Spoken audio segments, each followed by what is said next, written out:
Hi friends, welcome to our channel. Karthika Deepam serial next ఎపిసోడ్లో ఏం జరగబోతోందో ఈ వీడియోలో చూసి తెలుసుకుందాం. శౌర్యని తీసుకొని మన ఇద్దరం ఎక్కడికైనా వెళ్ళిపోదామా దీప అని అన్న కార్తీక్ అసలేం జరిగింది అని తెలుసుకోవడానికి ఈ వీడియోని స్కిప్ చేయకుండా ఎండ్ వరకు చూసేయండి. జ్యోత్స్న ఎలాగైనా దీప యొక్క దీపాన్ని మునిగిపోయేలా చేయాలి అని రాయిని వేస్తుంది. అప్పుడు కార్తీక్ జ్యోత్స్నని తోయడంతో ఆ రాయి వెళ్ళి జ్యోత్స్న యొక్క దీపానికే తగిలి జ్యోత్స్న దీపమే మునిగిపోతుంది. అప్పుడు కార్తీక్ కొన్ని కోరికలు ఉంటాయి జ్యోత్స్న, అవి అలా నిస్వార్థమైన కోరికలు. అవి ఎన్ని కష్టాలు వచ్చినా చివరాఖరికి ఆ దేవుణ్ణి చేరుకుంటాయి. అది దీప లాంటి దీపం, వెలిగించిన లాంటి దీపం. కొన్ని కోరికలు ఉంటాయి, అవి కష్టాల్లోనే కొట్టుకుపోతాయి. అంటే నీ దీపం లాంటిది అని చెప్పి అక్కడి నుంచి వెళ్ళిపోతాడు. అప్పుడు జ్యోత్స్న చేతులార నేనే నా దీపాన్ని మునిగిపోయేలా చేసుకున్నాను అని అక్కడి నుంచి వెళ్ళిపోతుంది. దీప, కార్తీక్, కాంచన, శౌర్యలు వాళ్ళ ఇంటికి వస్తారు. దీప వాళ్ళ ఇంటికి రాగానే వాళ్ళ గదిలోకి వెళ్తుంది. అప్పుడే కార్తీక్ కూడా వాళ్ళ గదిలోకి వచ్చి దీప నీతో నేను కొంచెం సేపు మాట్లాడచ్చా అని అంటాడు. అప్పుడు దీప చెప్పండి బాబు అని అంటుంది. అప్పుడు కార్తీక్ మనం శౌర్యని తీసుకొని మన ముగ్గురం ఏ ఊరైనా వెళ్ళిపోదామా దీప అని అంటాడు. అప్పుడు దీప ఏ బాబు ఎందుకని అలా అంటున్నారు మీరు? చిన్నప్పటి నుంచి శౌర్యకి నేను ఒక మంచి కుటుంబాన్ని ఇవ్వలేకపోయానే అని చాలా బాధపడేదాన్ని.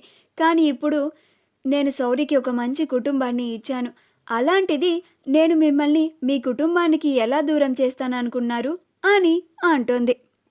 కార్తీక్ అది కాదు దీప, మనం ఇక్కడ ఉన్నప్పటి నుంచి ఆ జ్యోత్స్న ఎన్నో విధాలుగా నిన్ను బాధ పెట్టాలని, మన ఇద్దరి మధ్య గొడవలు పెట్టాలని చాలా ప్రయత్నిస్తూ ఉంది. అది గుడి దగ్గర వ్రతం అని చూడలేదు, రిసెప్షన్ అని చూడలేదు, ఈరోజు దీపాలు పెట్టే చోట అని కూడా చూడలేదు. ఇంకా తర్వాత ఇంకేమేం చేస్తారో కూడా మనకి తెలియదు. అందుకే ఎక్కడికైనా దూరంగా వెళ్ళిపోయి ప్రశాంతంగా బతుకుదాం దీప అని అంటాడు. అప్పుడు దీప అలా చేస్తోంది అని వాళ్ళ మాటలని పట్టించుకొని మన వాళ్ళకి దూరంగా ఉంటామా ఏంటి బాబు, అలా వద్దు అని అంటుంది. అప్పుడు కార్తీక్ నేను ఎప్పటి నుంచో ఈ విషయాన్ని నీకు చెప్పాలని అనుకుంటున్నాను దీప అని అంటాడు. అప్పుడు దీప ఏంటది బాబు అని అంటుంది. అప్పుడు కార్తీక్ నేను నీ దగ్గరికి వచ్చి నీ పక్కన నిలబడితే చాలు నీ కళ్ళల్లో ఏదో తెలియని భయం కనిపిస్తోంది. దయచేసి అలా ఉండకు దీప. నేను ఏమీ రాక్షసుణ్ణి కాదు. నేను ఎప్పటికైనా అప్పుడైనా ఇప్పుడైనా ఎప్పుడైనా నేను నీ శ్రేయస్సు కోరుకునే నీ శ్రేయోభిలాషిని మాత్రమే. నువ్వు నన్ను నీ భర్తగా అంగీకరించకపోయినా పర్వాలేదు. దయచేసి నా ముందు నువ్వు అలా ఇబ్బంది పడకు.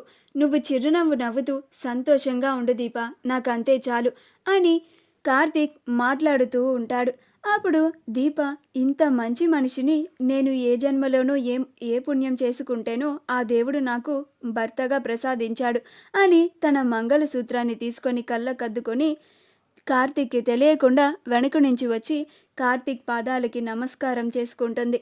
అలా దీప కార్తీక్ తన జీవితంలోకి వచ్చినందుకు చాలా గర్వంగా ఫీల్ అవుతూ ఉంటుంది. జ్యోత్స్న వాళ్ళ ఇంటికి వెళ్ళిన తర్వాత గుడిలో జరిగిందంతా పారిజాతంకి చెప్పుకొని ఏడుస్తూ ఉంటుంది. అప్పుడు పారిజాతం ఇదేంటి, నువ్వు మంచి చేయాలనుకున్నా చెడు చేయాలనుకున్నా తిరిగి రివర్స్లోనే నీకు తగులుతున్నాయన్నీ అని అంటుంది. మా వీడియో కనుక మీకు నచ్చినట్లయితే లైక్ చేయండి, షేర్ చేయండి, మా ఛానల్ని సబ్స్క్రైబ్ చేసుకోండి, పక్కనే ఉన్న బెల్ ఐకాన్ని క్లిక్ చేయడం మాత్రం మర్చిపోకండి.